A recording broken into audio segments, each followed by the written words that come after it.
Good, thank you. Yes. Look at the squad then. Some of the players who are in. Dan Edwards is called up for the first time officially. What have you seen from him?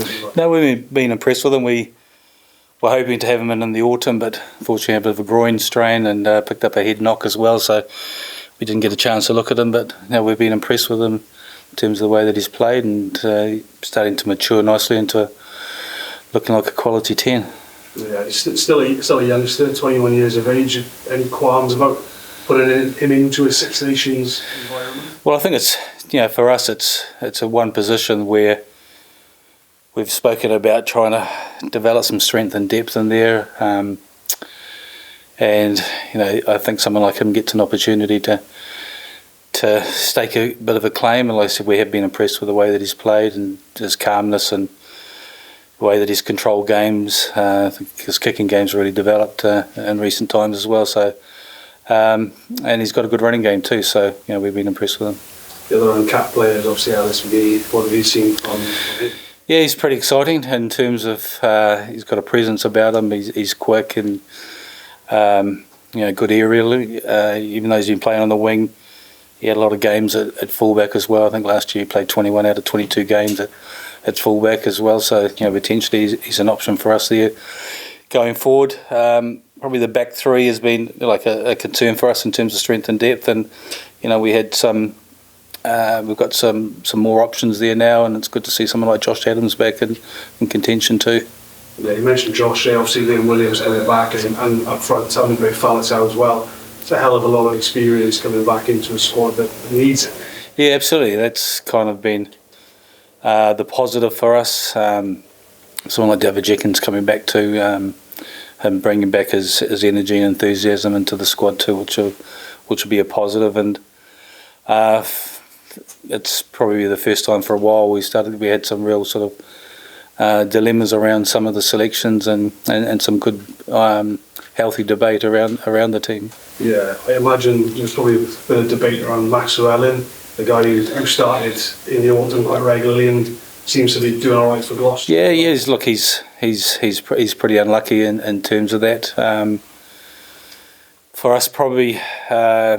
There's a lot of quality 12s around. It's probably 13's the one position where haven't got a huge amount of depth, and we probably see, apart from Joe being there as a 13 option with the left foot, seeing how he's going to go. And he's probably he's definitely unlucky in terms of missing out on the squad. We were limited a little bit. I mean, sort of the maximum we were looking at was picking a squad of 33. We ended up picking 34 because.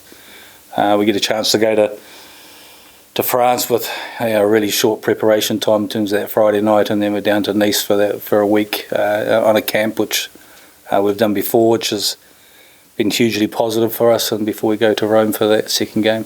Is there anything more Max could have done in recent weeks to convince him? Look, he's been spoken to in terms of that, and. There's probably for him as an opportunity to, looking for more touches and getting his hands on the ball. He didn't have any touches against the game against South Africa. I know he didn't have a lot of ball in that game, and he's just got to continue doing what he's doing. There was a long discussion around the midfield selection and the makeup of that, and trying to get some experience in certain positions. Around some of the youngsters that are coming in, and just for us trying to get a real balance in the team with, like I said, with some experience and giving those youngsters an opportunity with certain players around them. Yeah, just last one on the squad, obviously Gareth Hanscom is not involved. Do you mind explaining his omission?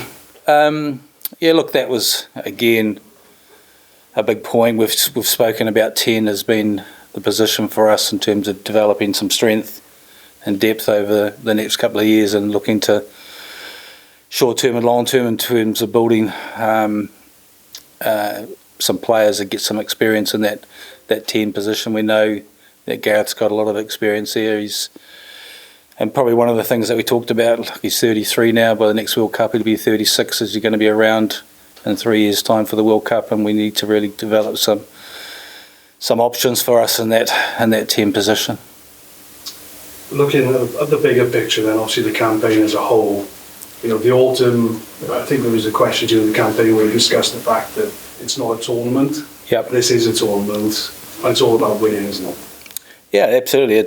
We know it's about performance. We know it's about results. Like I said, those first 2 games are really important for us. And that game in Paris, we know it's going to be tough, and then obviously the Italy game, and it's also a tournament about momentum too. You give a couple of good performance results, and you never know what can happen in this tournament. And we're excited about the squad. We're excited about the balance and the mixture, and obviously with some experienced players coming back to bolster the squad, I think it's going to be a real positive for us. Just last one from me then. Obviously we had the review after the autumn campaign. Suggestion, the sort of press release from Abby Tierney afterwards was that the Six Nations is going to be very important in terms of what is put out on the field. Do you feel like your job is on the line? Yeah, absolutely. Yeah. So, there's been a lot of discussions and debate about that. I'm pretty well aware of the situation that we're in as a group of coaches and stuff, and we've just got to go out there and work hard and look to show improvements and perform well. Cheers, thank you. One of some of the young crop you identified last year were Cam Winnett. He had a good run. He's not made the cut this time. Tame Plumtree also. What about their omissions? Yeah, look, it's like I said, when we were limited a little bit on numbers, how did we get the balance right? Did we... Tane's unlucky because we decided to go with 5 second rows and 5 back rowers. We talked about, was it going to be 6 back rowers and 4 second rows?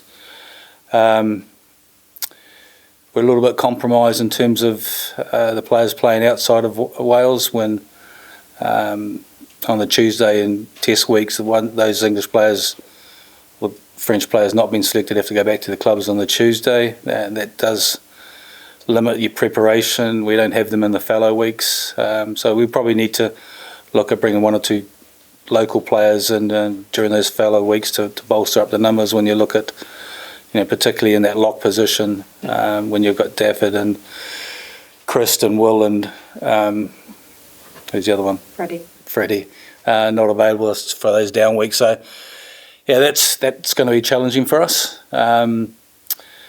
So it was just about us trying to get that balance right between what was the numbers of back row and second row. Focus seems to be an area of concern given you've been hampered with so many injuries. Dewi, Ryan is obviously struggling not there. You capped Evan Lloyd last year, but he might have to step up given that Elliot Dees had limited. Yeah, Elliot has. Yeah, we thought Elliot was good yesterday. He's had some good touches and things, and for someone who hasn't played for a while, he brings some experience, and for us, continue to persevere with Evan. We know he's still learning his trade there, but around the field he's got a huge amount to offer. Yes, and we've lost some experience with Ryan and Dewi, but there's some really good youngsters in that hooking position, some depth, and I think over the next couple of years some of those youngsters will come through and put some real pressure on some of those older players. So even though we're lacking a little bit of experience, there's definitely some quality in that hooker position. Was captaincy an easier decision? Was Dav has been injured? You went with Dav last year, Dav Jenkins, but Jac's been given the nod. Yeah, I think that Jac was one of the captains in the World Cup and has been captaining the Ospreys as well, and I thought Dav did a really good job. I think in 3 players that we've used in that captaincy role in terms of Dewi and Jac and David, all 3 young men with a huge amount of potential and great leadership potential too in terms of the squad too. So any one of those 3 could do a great job for us. Just a simple one, picking up on last question. France on a Friday night, could be here before 2019 when the rain came down. It's a different situation, but is it one you can really look forward to, or is there trepidation going? There's always trepidation. Look back to the Six Nations last year when we were ahead at 62 minutes and they brought all their bench on, which had a massive impact probably in the last 15 minutes, and we weren't able to deal with the impact of their bench. Probably playing France first up is not a bad thing for us to do. They tend to take a little bit of time to get going in a Six Nations, so getting them first up and sort of a bit of a replica of what happened in 2019. So hopefully we can get off to a good start. Okay, we'll just do one final live question with Stefan. Warren, when the review was, when the union announced that you were staying on for the Six Nations, they did say that perhaps there was going to be some changes to your backroom team. Any update on that? Yeah, look, we'll probably make a announcement later in the week in terms of sort of a couple of individuals coming in sort of managerial roles and stuff, or support staff within that team. Yeah. Okay. There's the live section, so if there